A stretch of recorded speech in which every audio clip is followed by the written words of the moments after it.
Well, it has been a hot minute since I have done an Instant Pot recipe, which is really too bad because I actually use it all the time. So today I am going to show you one of my very favorite side dishes, a lightened up version of Instant Pot easy baked beans. And stay tuned because I've got a free handout that I'm pretty sure you will be interested in. And if you want more Instant Pot recipes, I invite you to subscribe and of course hit that notification bell because then you will be alerted every time a new video comes out. So this is a really simple version of no soak Instant Pot baked beans. But we're gonna bake all those flavors in it just like you spent 2 days making it, but instead it'll take about an hour and a half, and most of that time you're just sitting there doing nothing. The first thing we're gonna do is saute some onions. Now, the full recipe link is below with all of the measurements and times and all that kind of stuff. Right now, we're just going to saute the onions. Now, I'm sure you are all familiar with the fact that your pressure cooker does have a saute button. So go ahead and press that, and it will heat up. Add about a tablespoon of oil. Now, I use avocado oil because it has a very high smoke point. You can certainly also use olive oil, but in general, I never use regular vegetable oil or something like that because these are much better for you. Now, let's get those onions going, shall we? Now, once you get all of your onions in there, just go ahead and saute them for about 3 or 4 minutes until they start to become translucent. Now, sauteing the onions first is definitely one of those steps that builds a lot of flavor into these baked beans. Once the onions have sauteed a bit, it is time to add our spices and tomato paste. Now, all I have here is some smoked paprika. You can use regular paprika, but the smoked really gives it that deep flavor that you're looking for in baked beans. And I have some garlic powder, a little bit of cayenne pepper, and here is where I have my tomato paste. Now, I am adding this now, and I'm going to saute it in order to really build in those flavors. But I have a warning for you, and here is my warning. Yes, sauteing the tomato paste does build a lot of flavor.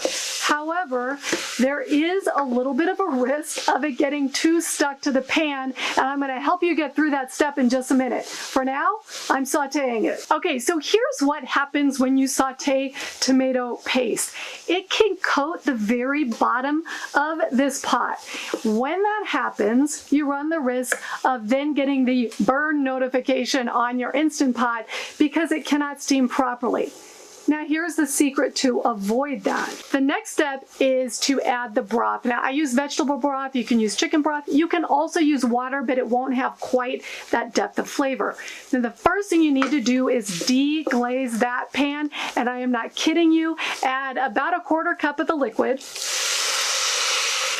and scrape the bottom of the pan. And when I say scrape, I mean scrape it until it feels totally clean. Now, you can see what I mean when I scrape it. Hopefully you can see the overhead shot that the center in particular, that's where the heating element, you want that very, very smooth. You do not want little bits stuck on the pan. And once you've done that, just add the rest of the liquid.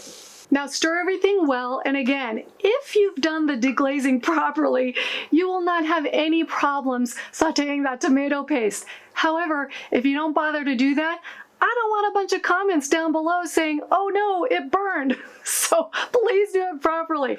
I hope I'm putting the fear of God in you about this. No, actually, it's no big deal. It works really, really well, but just don't skip that step. Okay, now I still have it on saute mode because it's still heating up. Now that I have all of those flavors sauteed and scraped and the liquid in there, now I'm going to add a little bit of sweetness. Now I use maple syrup. It is better to use pure maple syrup, but you can always use table syrup in a pinch if that's all you have. And I also have honey in here. Now get all of that nice goodness in there. This is what will give it that sweet taste we're all used to with baked beans. Now also add some salt. I use table salt.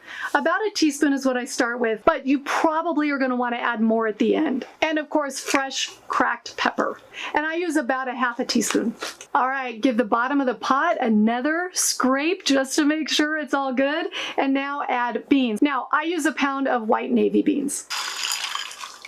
Now I am making this in my Instant Pot Mini because, as you guys may know, we are traveling around the country. So this is as full as you're going to want an Instant Pot Mini to be. If you have a 6-quart, it will be perfectly right in the middle, right where you want it, but it's going to work great in the Mini too. Now we've got 2 more things to add. I'm going to add some white wine vinegar. You can also use apple cider vinegar. It's really good that way. And then finally, 2 bay leaves.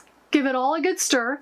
Now we're going to pressure cook it. First, you have to turn off the saute button, and then you need to turn on the pressure cook. Pressure cook it on high or on your bean setting for 60 minutes, and then let it naturally release for 20 minutes, and then we'll get back to the next step. In the meantime, the free PDF, I do have a link to it below. It is my top 10 Instant Pot recipes. It's free. It'll go right to your inbox. So check that out in the description box below. And I'll see you in just a little bit. Okay, they are done. Now, if you are still in a bean kind of mood after you eat these, be sure to check out my Instant Pot pinto beans. People seem to really love that recipe. So check it out. Okay, let's look. These are so good. I know that because I've had them before. Okay, a couple of things. If you look at the beans, they're so good. They're perfectly cooked, but here are a little extra few things if you want to do them. Some people like their beans really, really thick. What you can do, if you're that type, go ahead and turn the saute back on and let the liquid cook down for probably 10 or 15 minutes. Another option is that if you smash the beans up a little bit, that by itself will also add to the thickening of the beans. Finally, just by sitting there cooling down a little bit, these will become thicker. 2 extra tips on flavor. I like these just the way they are, but occasionally I do like to add a little bit of Dijon mustard. So all you do is put about 1 teaspoon to 2 teaspoons in at this point. And the other thing you can do is add a little bit of barbecue sauce, whatever you have on hand. That will definitely turn these more into barbecue baked beans instead of just baked beans. So if you have barbecue sauce and you want to add a little bit, I would say add about 1 tablespoon. Now, don't forget to remove the bay leaves. I almost forgot actually, and then I saw them. And now, just look at these. These are perfectly cooked, Instant Pot, easy baked beans, ready in less than 2 hours instead of 2 days. And yes, here comes a taste test. This is always my favorite part. And they're hot. Oh, seriously, so good. If you take these to a barbecue or a party, they're going to be the first to go. Thank you for watching the Spicy Apron. My name is Heather, and I am here for food, fitness, and fun in your 50s and beyond. I will see you next time.